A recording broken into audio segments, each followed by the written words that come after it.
Hello everyone and welcome back to Classic Comics. This is my review of Halloween Ends, and wow, what a frustrating movie this is. There will be spoilers with this review, just to let you know, because it's difficult to talk about the problems I have with the film while talking in generalities. To give you an idea without spoilers, the makers of Halloween Ends made some baffling choices in terms of the story, and those choices made for a somewhat dull movie that takes way too long to get to the parts of the plot that I actually cared about. The easiest comparison I could give would be to say that, let's say they make another Rocky movie. And I know they've already done like the last Rocky movie or whatever. Pretend they didn't do that. They make another Rocky movie, but this Rocky movie is really not about Rocky fighting some other boxer. It's not about the big fight at the end. It's more about, let's say, Rocky's son meets a female boxer and then has like a romance with her, and that's what the movie is mainly about. I mean, if you saw a Rocky movie like that, you'd be like, what is this? What is going on? What are they doing? And that's kind of how I felt watching Halloween Ends. So here's where we get into spoilers. So if you haven't seen the movie, you may want to come back and watch after you've seen the film. Now, the film starts on Halloween sometime after the last movie, but before this one.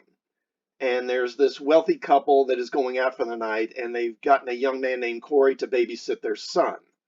And before they leave, they tell Corey that the son was kind of, he hasn't been the same ever since that night that Michael Myers went on a kill spree. And he's been acting kind of odd, et cetera, et cetera. So they leave and go out. The kid starts acting up and misbehaving, and the kid tricks him into going into the attic, and then he locks the babysitter in the attic. And so Corey, he starts kicking the attic door to try and get it open. Now, while this is going on, the couple has come back and they're coming into the house. Then Corey kicks the attic door open, but the little kid was right on the other side. So when he kicks the door open, it knocks the kid over the banister of the stairs, and the kid falls 4 stories down and hits the floor, right in front of his parents and dies. Then we get the opening credits. When they did the Halloween movie back in 2018, they've obviously made a conscious effort to copy the credits from the first film, the original Halloween film. It's kind of the same font, same colors, and all that. And then they did that again with Halloween Kills, the last Halloween movie. But in this movie, they go in a different direction and they use a different font and they use light blue on the credits. It's like, why are they doing this? You've tried to maintain continuity with the original film for these last 2 movies. Now, why are you suddenly changing it? And that was kind of my first kind of baffling choice. I was like, why would they do that? Then we get into the plot of the movie, and we pick up with Laurie and her daughter, Allison, and we find out that it's 4 years since Michael's last kill spree in Halloween Kills. And this is another choice that baffles me. Why this 4-year jump? Why do that? It just doesn't make a whole lot of sense to me. And we find out that Laurie is writing a book about her experiences, and she's trying to move on from what happened. And her daughter Allison is working as a nurse at some clinic somewhere. Then we pick up with Corey. And now Corey is working at a junkyard. And apparently, although it's never really spelled out, we can kind of imply that there was a trial and he was acquitted, I guess, because it was an accident that he killed that kid. But still, he's known as a child murderer or child killer, basically. And, he's working this kind of crummy job in a junkyard now. And then he leaves work and he goes to a convenience store to get something to drink. And as he's coming out, he's accosted by a group of high school students. And they want him to buy them some beer because they're underage. He declines. And then they realize who he is, so they start sort of taunting him and harassing him. Which, if a guy's known as a child killer, maybe you'd stay away from him and not, like, taunt him, but whatever.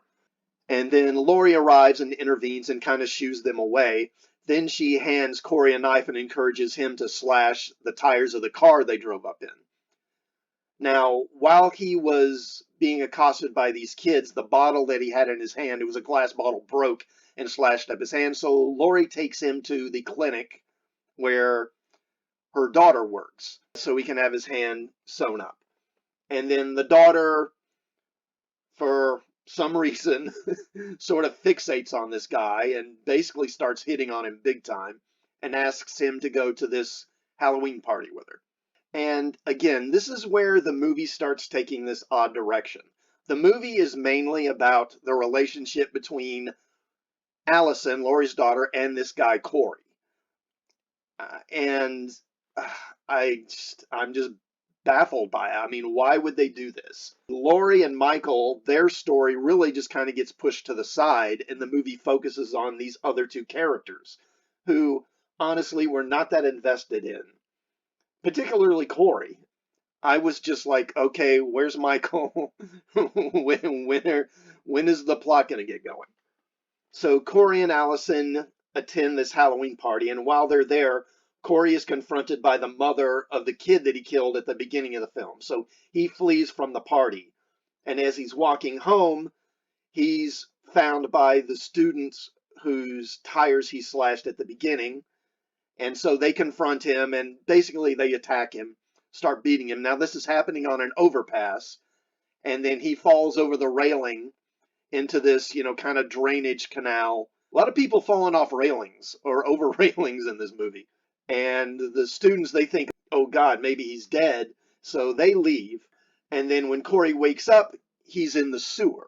And as he's making his way out of the sewer, he's attacked by Michael. So apparently Michael has been hiding out in the sewer underneath Haddonfield for the last 4 years, just, I don't know, just hanging. I don't know. He's just hanging around. So he attacks Corey and starts to strangle him to death. But then their eyes meet, and Michael like mind melds with him or sees into his soul or something, and he basically sees Corey's experience of killing this kid, and for some reason that causes Michael to let him go instead of killing him. As he's on his way out of the sewer, he accidentally kills this homeless man who hangs around in the area. So, one accidental killing is one thing, but accidentally killing another person, it's a bit much. So then the next day, Corey goes to Allison and he tells her, I think I killed someone last night. Now, most people, first of all, you decide to date a guy who's known as killing a child. Now, it's an accident, okay, but I mean, let's face it. How many women are going to want to go out with a guy who's known for killing a kid and who's an outcast in his community? Not many. And now he tells her that he accidentally, quote unquote, killed someone else. And she's like, okay with it. Like, oh, okay. So they go out again. And while they're out having dinner, they're accosted by this cop who Allison, Laurie's daughter, had been dating, and she had kind of brushed him off. And then Corey and this cop get into a confrontation. Now, later that night, Corey is driving home, and the cop is following, obviously with the intent of like getting even with the guy. So Corey lures him into the sewer, and then he helps Michael murder this guy. And this sort of begins the process of Corey becoming a serial killer, basically. He is becoming Michael. At this point, Laurie begins to sense that there's something off with Corey and doesn't want Allison to continue dating him. And of course, we, the audience, know she's right, but Allison isn't listening, despite the fact that Corey already accidentally killed a kid and then admitted to Allison that he killed somebody else. When Laurie tells Allison that she thinks Corey is dangerous, Allison refuses to listen. She's like, you're just projecting. It's your paranoia talking. You're just projecting your fears about Michael onto Corey. And I mean, I'm watching this and I'm like, bitch, he told you he killed somebody. I mean, how hard is it to think that he could be dangerous? But she's not listening. I mean, the character of Allison in this movie, she doesn't really make a single choice that would be made by a rational human being in this movie. Then that night, Corey goes to the house of the doctor that Allison works for at the clinic and then murders him. And then the doctor is like having an affair with one of the nurses, other nurses that works at the clinic, and he's going to try and kill her too. But then Michael shows up and he kills her.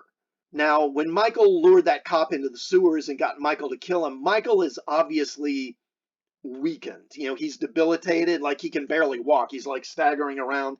I assume he's weakened from all the injuries he suffered in the first two or previous two films, right? But then when he shows up here, when he kills this nurse, he picks her up with like one hand and pins her against the wall with a knife like he did in the first film. So now it's like, oh, okay, so he's strong again? At this point, Corey and Allison are planning to leave Haddonfield, but Corey starts plotting a murder spree before they leave town. He goes down to the sewers and overpowers Michael, basically just kind of beats him up and then takes his mask from him. So it's like, wait, now he's weak again?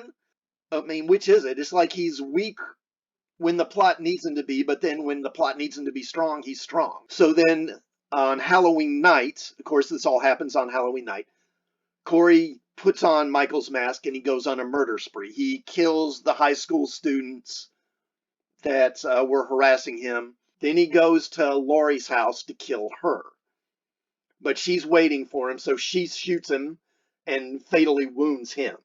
And then Michael shows up, and then finally we get the big confrontation with Laurie fighting Michael. Long story short, she winds up killing Michael. Then the cops arrive, and they take Michael's body and drive to the junkyard that Corey worked at, because there's this big metal shredder there, and I'm going to congratulate myself because I called it, because in the beginning of the movie when we first see this shredder, I predicted, I was like, okay, before this movie ends, someone's going to go in that shredder, and sure enough, that's what happens. And that's how they dispose of Michael's body. They take his body and they dump it into this metal shredder, and it gets, you know, just pulped, torn to pieces. It's pretty gruesome. And then we get this brief sort of denouement with Laurie and that sheriff, Travis, I think his name is. And the movie sort of ends with the hint that these two are going to maybe, you know, have a life together and have some kind of a happy ending, which is nice. And then we also see Allison in a car driving and leaving Haddonfield to get away. And that's it. And again, I'm just baffled by this movie. So the cinematography is fine. The direction is okay. The performances are fine. But just the story, I just don't understand it. Why make this choice? You're right here at the end, and then you get away from your main story and go off on this other thing. I don't know this, but the feeling I get is that Corey and his whole storyline was supposed to be some kind of a commentary on the quote unquote incel community or something like that, maybe, because he's this young man, he's kind of a loser, lives with his mother. He does have a job, you know, but it's a really crummy, low-paying job. He's an outcast in his community, has no friends, probably, you know, sexually frustrated, presumably. And really, having the movie be about him seems like the only way I can think of that justifies the time jump, because why else would you do that? That's part of the thing. It kind of reminds me of the Hobbit trilogy in a way, where they had about two movies worth of story, but they wound up stretching it out and padding it out to three movies because the studio wanted a trilogy. This is clearly the last Halloween movie, or intended to be, because again, Michael is dead. He is dead, dead. His body's destroyed.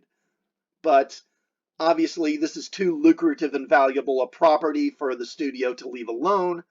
So you can bet that in about, I don't know, 10, 15 years, something like that, they're going to try and reboot this thing probably and do a new Halloween, and, you know, it'll be a remake of some kind. I doubt that it'll be successful because, I mean, by then, Jamie Lee Curtis is going to be, which she's like, I think, like 63 now, so by then she'll be, what, in her 70s?